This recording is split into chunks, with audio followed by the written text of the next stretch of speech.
1절부터 6절까지의 말씀입니다.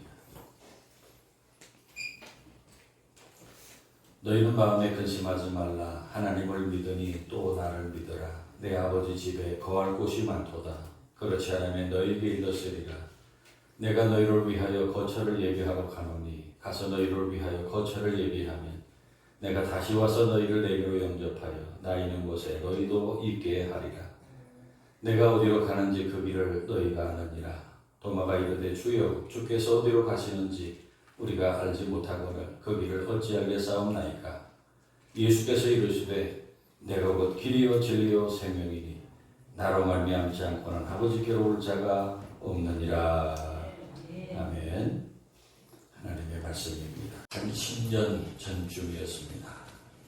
이 동네에 사시는 어떤 중년 남자분이 주일날 예배에 참석하셔서 예배 후에 대화를 나누게 되었습니다.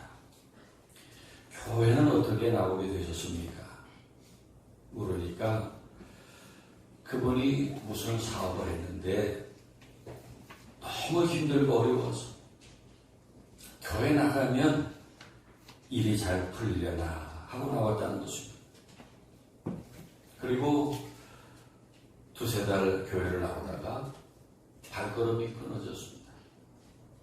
그러다 동네에서 오가다 만나서 제가 안녕하시냐고 몇 주일 교회에서 뭐 배웠다고 인사를 건네니까 그분이 말합니다. 교회를 나가면 뭔가 좋아질까 해서 내가 봤는데 좋아지는 것이 없어서 그만뒀습니다. 그렇게 마지막 인사를 나눈 일이 있었습니다. 오늘 여러분은 왜 교회에 오셨습니까? 여러분은 왜 예수를 믿고 있습니까? 지난날 예수 믿으면 건강하게 되고 사업이 잘 되고 하는 모든 일이 형통하게 된다는 메시지가 교회들마다 울려 퍼진 때가 있었습니다. 예수를 믿으면 어떤 병에 걸렸든지 아픈 것이 낫고 건강하게 된다는 메시지가 강단에서 선포되었습니다. 성경에 그런 복이 있습니다. 우리가 믿음으로 누리는 복에 그런 복이 있습니다. 우리가 그런 복을 받기를 원합니다. 그런 복을 받았으면 좋겠습니다. 그러나 우리 기독교의 신앙이 그런 정도의 수준이라면 그런 것이 우리 인생의 가장 중요한 복이라고 한다면 하나님은 틀림없이 그런 것들을 우리에게 아낌없이 부어주셨을 것이다 라고 저는 생각합니다. 그러면 예수 믿는 사람들이 모두 다 부자가 될 것이고 근심 걱정이 없고 어떤 병에 걸렸더라도 낫고 아픈 사람이 한 사람도 없었을 것이고 그러면 지금처럼 예수 믿으라고 해서 전도하지 않아도 예배당마다 사람들로 터져 넘쳤을 것입니다. 그렇게 되지 않았겠습니까? 그러나 우리가 신앙생활 하면서 보면은 그렇지 않습니다. 예수를 믿는다고 꼭 다 부자가 되는 것도 아니고 예수 믿지만 가난하게 사는 사람도 많이 있습니다. 또 예수를 안 믿는다고 다 가난하게 어렵게 사는 것도 아닙니다. 안 믿는 사람들이 오히려 더 부자로 살고 자녀들도 더 좋은 직업 가지고 잘 사는 사람들이 더 많을지 모릅니다.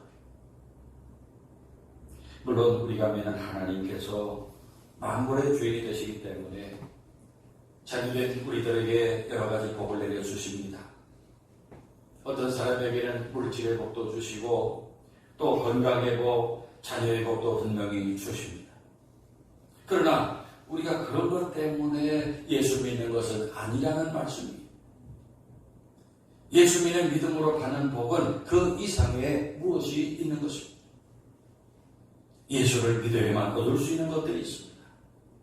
예수를 믿지 않으면 세상에 그 어디에 가서도 절대로 얻을 수 없는 것들이 있어요.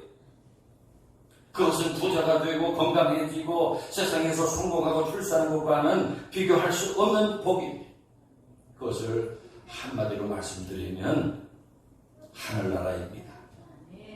하늘나라에 속한 복입니다. 여러분 예수님께서 이 세상에 오셔서 우리에게 주시고자 했던 것이 무엇인지 아십니까? 예수님께서 아픈 사람 병도 고쳐주시고 배고픈 사람에게 먹을 빵도 주시고 죄짐을 지고 고통당하는 삭개오의 무거운 짐도 벗겨주셨습니다. 그러나 예수님께서 진정 이 세상에 전해주고자 하셨던 것은 그런 물질이나 건강이나 그런 것이 아니었고 다름 아닌 천국이었습니다. 천국이 가까웠다는 것이었어요. 예수님께서 모든 사람에게 전해주시고자 했던 가장 중요한 메시지는 하나님의 나라였습니다. 사랑하는 여러분, 지금 우리 눈에 보이는 것만 존재하는 것은 아니에요. 지금 우리 눈에는 보이지 않지만 존재하는 것이 지금 우리 눈에 보이는 것보다 1000배, 10,000배나 많습니다. 생각해 봅시다. 지금 우리 눈에는 보이지 않지만은 저 동쪽의 태평양 건너에 미국이라는 나라가 있습니다. 그 나라가 우리 눈에 안 보이지만 분명히 존재합니다. 반대로 저 서쪽으로 영국이라는 나라가 있어요. 프랑스, 또 독일, 스위스 같은 나라가 있어요. 그와 같이 우리가 눈으로 보지 못하지만은 예수님은 저 하늘에 하나님의 나라가 있다고 선포하셨어요. 믿습니까? 그럼 어떻게 예수님은 그런 사실을 우리에게 가르쳐 주셨을까요? 예수님이 그 나라에서 오셨기 때문에. 예수님은 하늘에 있는 나라 천국에서 오신 하나님의 아들이십니다. 그래서 예수님은 그 천국이 얼마나 좋은 곳인지 아름다운 곳인지를 잘 아십니다. 누가복음 23장 43절에 보면은 예수님 십자가에 못 박히셨을 때 회개하는 한편 강도에게 오늘 네가 나와 함께 낙원에 있으리라 말씀하셨습니다. 예수님은 그 천국을 영어로 파라다이스라고 하셨습니다. 낙원, 아름다운 나라입니다. 예수님의 그 여러 가지 비유가 그것을 말씀합니다. 그 나라가 얼마나 좋은 나라인지 이 세상 것을 다 팔아서라도 사야 할 나라라고 그랬습니다. 혹 여러분 가운데 천국이 믿어지지 않는다고 하시는 분이 계신다면 그러면 이 세상이 끝이라고 생각하는 것입니다. 좋습니다. 그런데 이 세상이 끝인 줄 알고 죽었는데 그것이 끝이 아니라고 한다면 어떡하시겠어요? 마태복음 5장 3절에 심령이 가난한 자는 복이 있나니 천국이 저희 것입니다. 마태복음 5장 10절에 의를 위하여 핍박을 받은 자는 복이 있나니 천국이 저희 것입니다. 마태복음 5장 20절에 내가 너희에게 이르노니 너희의 의가 서기관과 바리새인보다 더 낫지 못하면 결단코 천국에 들어가지 못하리라. 마태복음 7장 21절에 나더러 주여 주여 하는 자마다 천국에 다 들어갈 것이 아니요 다만 하늘에 계신 내 아버지의 뜻대로 행하는 자라야 들어가리라. 또 성경에 지옥에 대한 말씀도 많아요. 마태복음 5장 22절에 나는 너희에게 이르노니 형제에게 뭐하는 자마다 심판을 받게 되고 형제에 대하여 나가라 하는 자는 공회에 잡히게 되고 미련한 놈이라 하는 자는 지옥불에 들어가게 되리라. 마태복음 5장 30절에 또한 만일 네 오른손이 너로 실족게 하거든 찍어내버리라. 내 백제 중 하나가 없어지고 온몸이 지옥에 던지지 않는 것이 유익하니라 말씀했습니다. 사랑하는 여러분, 우리는 성경이 말씀하는 이 놀라운 사실들을 외면하지 말아야 합니다. 결코 이 세상에서 모든 것이 끝나는 것이 아닙니다. 창세기 5장 24절에 에녹이 하나님과 동행하더니 하나님이 그를 데려가심으로 세상에 있지 아니하였더라 그랬습니다. 에녹을 하나님이 데려가셨다고 그랬어요. 우리의 이 세상의 삶이 끝나면 하나님이 데려가시는 나라가 있는 것입니다. 신약성경 마가복음 9장에 보면은 예수님께서 사랑하시는 제 제자 베드로, 야고보, 요한을 데리고 따로 높은 산에 올라가셨는데 거기에 엘리야와 모세가 나타났어요. 엘리야는 예수님보다 900년 전 사람이고 모세는 1500년 전 사람이 그분들이 어디서 왔어? 오늘 본문을 읽은 요한복음 14장 1절부터 3절의 말씀을 보세요. 예수님의 말씀입니다. 너희는 마음에 근심하지 말라. 하나님을 믿으니 또 나를 믿으라. 내 아버지 집에 거할 곳이 많도다. 그렇지 않으면 너희에게 이르시리라. 내가 너희를 위하여 초소를 예비하러 가노니 가서 너희를 위하여 초소를 예비하면 내가 다시 와서 너희를 내로 영접하여 나 있는 곳에 너희도 있게 하리라. 내 아버지 집에 거할 곳이 많다고 하셨어. 그곳에 우리를 영접하셔서 주님 계신 그곳에 우리도 있게 하시겠다고 하셨어. 그러므로 기독교는 어떤 종교냐? 예수님께서 우리에게 전해주고자 하는 복은 하늘나라 천국입니다. 우리는 이 세상에 살면서 하나님의 나라를 바라보고 그리고 하늘나라의 삶을 훈련하고 하나님 나라를 향해서 가는 것입니다. 그렇다면 기독교는 하늘나라만 바라보고 이 세상의 삶을 부정하는 것이냐? 아닙니다. 우리는 이 세상에 살지만 예수님이 가르쳐 주신 그 하늘나라의 삶의 규범을 실천하며 사는 것입니다. 그 하나님 나라의 삶을 미리 살아보는 것입니다. 어떤 것입니까? 예수님이 가르쳐 주신 교훈들을 보면은 거의 다가 이 세상의 방식과는 정반대인 것들이 많이 있습니다. 이 세상에서는 악착같이 모든 것을 움켜줘라 이렇게 가르치는데 예수님께서는 손을 펴서 다 나눠주라고 가르치십니다.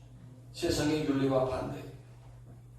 세상에는 어떻게든 출세해서 대접받는 자가 되라 이렇게 가르치지만은 예수님은 겸손하게 남을 섬기는 사람이 되라고 하십니다. 세상에서는 당한 대로 갚아줘라 그렇게 가르치지만은 예수님은 이런 것이 7번이라도 용서하라고 가르치십니다.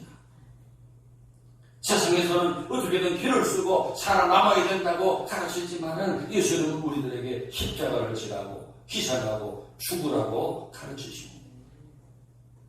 그래서 이 두 가지 삶의 방식에서 어느 쪽이 더 행복하고 가치가 있을까요?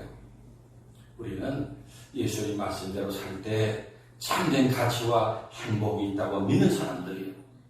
그렇게 살고 싶어서 예수를 믿은 거예요. 우리는 그런 삶이 좋아서 예수를 믿은 사람들입니다. 아멘입니까? 그런데요, 그렇게 사는 것이 쉬운 일은 아니지요. 예수님 말씀대로 살면은 좋다는 것을 알면서도 우리 속에 아직 죽지 않고 살아있는 욕심이 우리가 믿음으로 사는 것을 못하게 방해합니다. 우리가 말씀대로 사는 것을 방해합니다.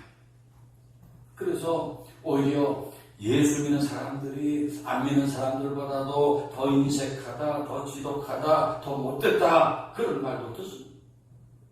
하나님 앞에 죄송하고 세상 사람들 앞에 부끄러운 일입니다. 그러나 사랑하는 여러분, 오늘 보면 요한복음 14장 6절에 예수님의 말씀, 내가 곧 길이요 진리요 생명이니 나로 말미암지 않고는 아버지께로 올 자가 없느니라 말씀한 대로 우리는 예수님은 우리들에게 참된 길이 되시고 진리가 되시고 생명이 되십니다. 예수를 믿고 말씀하신 대로 살 때 이 세상에서 가장 보람 있고 행복하고 후회 없는 삶이 될 것입니다. 그러므로 여러분 모두 예수님 가르치신 대로 살기를 힘쓰기를 바랍니다. 아직 생명이 있을 때, 기회 있을 때 예수님 잘 믿고 가르치신 대로 남을 섬기고 도와주고 대접하고 베푸시기 바랍니다. 그렇게 살고 하늘나라에 갈 때 우리 앞에 큰 상이 있게 될 것입니다. 그리고 여러분 가운데 예수님은 좋은데 신앙생활은 부담스럽다. 이 주일날 이 교회 가는 것이 힘들고 자꾸 기도하라고 하고 전도하라고 하고 헌금하는 것이 아깝고 신앙생활이 부담스럽다 생각하는 분들이 있어요. 어떻게 하면 좋을까요? 우리 교회 복음성가 272장에 보면은 전능하신 나의 주 하나님이라는 찬양이 있습니다. 이 찬양 가사에 우리가 신앙생활에 승리할 수 있는 비결을 노래합니다. 그 찬양의 후렴에 주의 말씀 의지하여 깊은 곳에 금을 던져 오늘 그가 놀라운 일을 이루시는 것을 보라. 주의 말씀 의지하여 믿음으로 금을 던져 믿는 자에게 능치 못함 없네. 두 가지. 하나는 주의 말씀 의지하여, 또 하나는 깊은 곳에 금을 던져 믿음으로 금을 던져 입니다. 금년 여름철에 여러분들 바캉스들 가실 텐데요. 그 바다에 가면은 바닷가에서 이제 파도가 살살살살 밀려올 때 대부분 이제 이 발을 걷어 올리고 이제 그 발목 그냥 물에 살살살살 하는데 몇 번 이렇게 발을 담그고 해수욕 다녀왔다. 그렇게들 말합니다. 그렇게 팔 하나, 발목, 신앙생활에 조금 담그고 해수욕 다녀왔다 하는 신앙생활로 참된 믿음의 길을 갈 수 있을까요? 주일날 1시간 예배드리고 내빼는 신앙생활로 전능하신 나의 하나님을 경험할 수 있겠습니다. 오늘 그가 이루시는 놀라운 일을 보겠습니다. 구약 에스겔서 47장에 보면은 하나님께서 에스겔에게 보여주신 환상 중에 성전 문지방 밑에서 이 흘러나온 물이 흘러가면서 점점 깊어집니다. 에스겔이 그 물에 발목이 차고 무릎에 차고 그리고 허리에 차고 온몸이 잠길 때 그 앞에 놀라운 광경이 펼쳐집니다. 강 좌우에 나무가 힘이 많고 강물이 흐르는 곳마다 번성하는 모든 생물이 살고 고기가 힘이 많고 모든 것이 살아난 강 좌우에 나무의 잎이 시들지 않고 열매가 무성하고 그 잎사귀가 약재료가 되었습니다. 사랑하는 여러분, 예수 믿는 생활은 결코 무거운 짐이 아닙니다. 깊은 곳으로 들어갈 때 놀라운 은혜와 복이 있습니다. 할렐루야. 영국의 스펄전 목사님의 설교를 듣고 목사가 된 피어스라는 분은 후에 스펄전 목사님에게 이런 편지를 썼어요. 목사님, 제가 시계라면 목사님은 태엽을 감아주시는 분이었습니다. 주일마다 감아주시는 태엽의 힘으로 나는 일주일을 넉넉하게 능력있게 살았습니다. 라고 감사했습니다. 오늘 여러분에게 활력이 없습니까? 잘 넘어집니까? 예수를 믿는 믿음은 우리에게 태엽을 감아줍니다. 우리에게 활력을 불어넣어 줍니다. 그 믿음의 능력을 알고 그 능력으로 세임을 얻으시기 바랍니다. 기독교 영성에 큰 자취를 남기신 헨리 나우엔 신부가 있습니다. 오래전에 돌아가셨는데 그분이 그 좋은 하버드 대학의 교수직을 사임하고 그리고 캐나다의 데이브레이크라는 장애인 공동체에 들어가서 집체 장애인들을 섬겼어요. 매일 반복되는 그 힘든 생활 속에서 놀라운 보람과 기쁨을 발견합니다. 그리고 다음과 같은 고백을 했어요. Life is a gift, not problem solving. 인생은 문제 해결이 아니라 선물입니다. 그런 말. 우리는 하루하루 닥친 문제를 해결하는 것이 인생인 줄 알지만은 결코 아니고 모든 것이 하나님의 기프트, 선물이라는 거예요. 힘들고 어려운 일들도 다 선물이에요. 살아있기 때문에 겪는 일들 아닙니까? 죽으면 힘들고 어려운 거 없어요. 우리가 예수 믿는 생활도 결코 무거운 짐 해결해야 할 숙제가 아니라 하나님의 은혜의 선물입니다. 얼마나 아름다운 선물인지 몰라요. 우리 교회에 여러 가지로 봉사하시는 교우들이 계시는데 오늘도 주일날 아침 일찍 교회 나와서 땅 범벅이 되어서 화장실을 청소하는 권사님, 또 하루 종일 주방에서 음식을 준비하고 교우들을 섬기는 권사님들, 또 멀리서 1시간, 2시간씩 흘려서 교회에 오시는 우리 권사님 가족들, 또 1시간씩 연습해서 힘들게 찬양하고 하는 찬양대원들, 몇 시간씩 나와서 강단 꽃꽂이를 하는 유아부원 권사님들, 그분들이 누리는 기쁨과 만족을 여러분은 아십니까? 예수 믿는 생활은 선물이고 기쁨이 우리에게 생명이고 능력입니다. 할렐루야!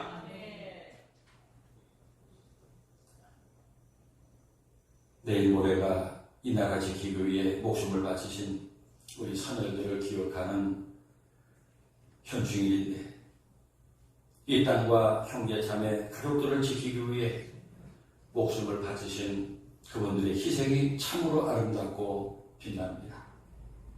우리에게 큰 선열들이 계셨다는 것이 큰 복이고 은혜입니다. 그렇게 희생과 헌신은 빛나고 아름다운 것입니다. 오늘 아침 우리 예수님이 베푸신 이 성찬을 통해서 좀 더 깊은 영적 세계로 들어가는 여러분의 믿음이 되기를 바랍니다.